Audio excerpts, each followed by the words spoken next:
Malgré tout ce qu'on peut dire et malgré tout ce qu'on peut entendre sur Instagram, personnellement, je reste convaincu que ça reste un super moyen de faire des rencontres et d'améliorer tes relations si c'est ton objectif.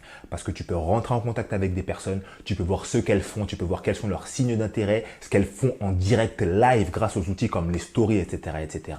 Mais malgré tout ça, il y a un énorme problème avec Instagram. C'est littéralement que tu ne sais absolument pas avec qui est-ce que tu parles. Salut à toi, j'espère que tu vas bien, j'espère que tu te portes bien. Comme je te l'ai dit, je pense qu'Insta, ça reste une super plateforme pour améliorer ses relations, mais je voudrais te parler aujourd'hui de 3 problèmes qu'il y a sur cette plateforme-là. 3 points qui sont très dérangeants justement dans le cadre des relations que tu peux avoir avec une personne. Donc je ne fais pas plus long, on démarre tout de suite et juste avant ça, comme d'habitude, ce que je t'invite à faire, c'est à t'abonner à la chaîne si ce n'est pas fait, activer la cloche pour recevoir les notifications, mettre ton meilleur like et nous, on est parti pour le premier problème. Instagram, c'est un réseau social qui est basé sur les photos, comme tu le sais très bien. Et le premier problème est en lien avec ça. Il est en lien avec le fait qu'avec toutes les retouches photos qu'il y a, tous les filtres, tous les effets, les photos qui sont prises au moment parfait de la journée, les photos qui sont prises aux endroits parfaits, avec la lumière parfaite, etc., tu n'es absolument pas sûr que la personne avec qui tu parles sur Instagram ressemble réellement à cette personne-là. Aujourd'hui, il y a trop de subterfuges sur cette plateforme-là qui permettent de modifier le physique. Il faut bien aussi se rendre compte qu'il suffit de mettre sa jambe en avant ou en arrière pour modifier totalement le physique d'une personne sur une photo. Ça, il faut bien le savoir. Et forcément, je t'en ai déjà parlé plusieurs fois. Pour moi, le physique, c'est pas quelque chose d'important. C'est quelque chose d'extrêmement important. Il ne faut pas se mentir ou quoi. Le physique, c'est quelque chose qui compte énormément. La plupart des relations sont d'abord basées sur un regard physique. Tu croises une personne, elle te plaît physiquement et ensuite vous parlez, la personnalité match, vous avez les mêmes principes, les mêmes valeurs, vous vous mettez ensemble. Il n'y a pas de mal à dire ça, c'est quelque chose qui se passe, c'est normal.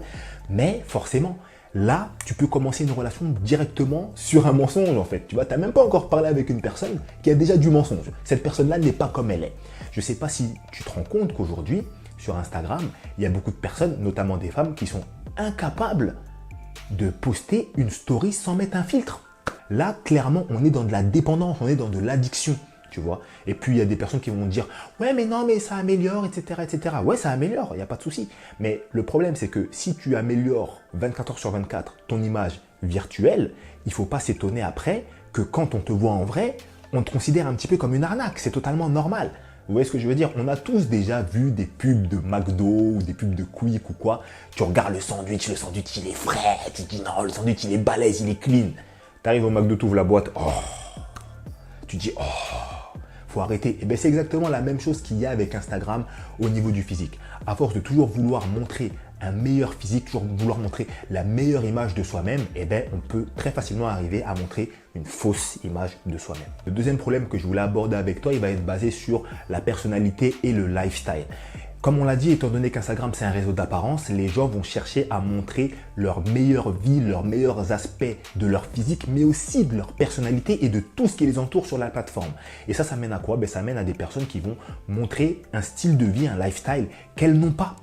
Elles vont montrer des revenus qu'elles n'ont pas, etc., etc. Une personnalité qu'elles n'ont pas. Et toi, qu'est-ce qui va se passer? Tu vas te rapprocher d'une personne sur Instagram. Tu vas commencer à regarder son contenu. Tu vas regarder ses stories. Tu vas voir ce qu'elle montre. Tu vas voir ce qu'elle vit. Et ça peut t'attirer. Tu peux te dire, ah ouais, j'aimerais bien passer du temps avec une personne comme ça. J'aimerais bien vivre avec une personne comme ça. Avoir une relation avec une personne comme ça. Sauf qu'au final, il y a beaucoup de personnes qui n'ont absolument pas ces revenus-là, qui n'ont absolument pas cette façon de vivre-là, ce lifestyle-là, ces personnalités-là, etc., etc. Pourquoi? Parce que tout est, encore une fois, basé sur l'apparence. Une fois que tu as l'apparence physique, tout le reste s'ensuit. Et ça vient avec la personnalité également et la façon de vivre. Avant de te donner le troisième et dernier problème qu'il y a avec cette plateforme, ce que je t'invite à faire, c'est à rejoindre ma communauté privée d'email qui reçoit mon contenu exclusif directement sur sa boîte mail en cliquant sur le premier lien en description. Et si tu veux réussir à utiliser Instagram pour améliorer tes relations, réussir à utiliser Instagram pour aborder des personnes, aborder des femmes, améliorer ta communication à travers Instagram, ce que je t'invite à faire, c'est à cliquer sur le deuxième lien en description. C'est mon calendrier de coaching. Je vais te donner mes meilleures astuces, mes meilleurs conseils pour que tu puisses te servir d'Instagram dans le cadre de tes relations de la façon la plus productive et la mieux possible. Le troisième problème qu'il y a avec la plateforme Instagram, c'est qu'il y a cette idée qui trotte dans la tête de beaucoup de personnes qu'un utilisateur qui a beaucoup d'abonnés est une personne supérieure. Je ne comprends pas pourquoi. Je ne comprends pas pourquoi et ça va mener à plusieurs petits problèmes. Il va y avoir des hommes qui vont avoir envie d'aller aborder une femme mais qui ne vont pas le faire parce qu'elle aura beaucoup d'abonnés. Pourquoi? Aucune idée. Il va y avoir des femmes qui auront beaucoup d'abonnés, certaines vont très bien se comporter, mais il y a d'autres, elles vont prendre un ego surdimensionné, on ne sait même pas pourquoi leur tête va gonfler, on dirait des pastèques. Et numéro 3, il va y avoir certains hommes qui vont se ruer littéralement sur des femmes avec beaucoup d'abonnés, qui vont aller les aborder n'importe comment. Il y a certaines femmes justement qui vont avoir un ego normal, ça va pas leur gonfler la tête ou quoi. Il y a d'autres qui vont prendre le melon par rapport à ça et ça va les conforter dans leur idée justement qu'elles sont supérieures parce qu'elles ont beaucoup d'abonnés. Et tout ce mélange-là, je ne le comprends pas. Je ne sais pas pourquoi est-ce que le nombre d'abonnés permet d'établir une certaine classe sociale. En tout cas, dans les relations, ça ne veut absolument rien dire. Il y a des gens, ils ont 20 000 abonnés, ils n'ont rien dans leur compte en banque. Ils n'ont rien dans leur compte en banque. Donc, je ne comprends pas ce truc-là, en fait. Pour moi, c'est clairement le pire problème avec Instagram. Le nombre d'abonnés ne devrait pas être un outil de mesure. En tout cas, pas un outil de mesure dans les relations. Peut-être un outil de mesure commercial. Ok, ça, c'est autre chose. Mais dans les relations, ça n'a absolument rien à voir du tout. Une personne, elle a beaucoup d'abonnés et on s'en bat les reins. On s'en bat les reins. Tu as envie de l'aborder, tu vas l'aborder, c'est tout. Bon, aborde bien aussi, aborde bien. Mais tu vas l'aborder. On s'en fout qu'une personne ait beaucoup d'abonnés ou pas. Voilà pourquoi je pense qu'il faut savoir prendre du recul avec cette plateforme-là.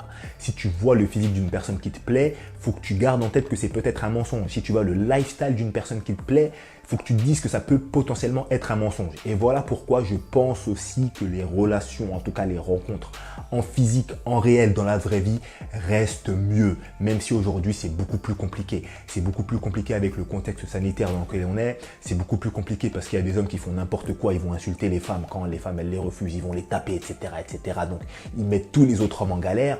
C'est beaucoup plus compliqué parce qu'il y a des femmes qui disent « Ah ouais, moi je préfère aussi être abordée dans la vraie vie, etc., etc. » Mais toi, quand tu vas l'aborder très poliment, très calmement, très respectueusement, elle va avoir avec toi un comportement de cochon. Tu vois, donc c'est plus compliqué aussi, mais je pense que ça reste quand même mieux. Déjà, quand tu abordes une personne dans le monde réel, elle peut pas te mentir sur son physique, tu vois, tu peux voir directement la personne, comment elle est physiquement, donc il n'y a pas de mensonge, tu vois. Tu peux aussi capter quelques traits de sa personnalité, quelques aspects de son comportement, tu peux voir comment la personne s'exprime, etc., etc. Et tu peux aussi gagner du temps, parce que si une femme n'est pas intéressée par toi dans le monde réel, eh bien en fait, tu n'as perdu que 5 minutes à aller lui parler. Alors que sur Insta, tu envoies un message aujourd'hui, on peut te répondre dans 2 jours, tu comprends. Donc pendant ces 2 jours-là, voilà quoi, tu sais pas trop. Tu sais pas trop si la personne a vu le message, si elle ne l'a pas vu, etc., etc. Voilà pourquoi je pense que le fait d'avoir des rencontres, de faire des rencontres dans le monde réel reste quand même mieux.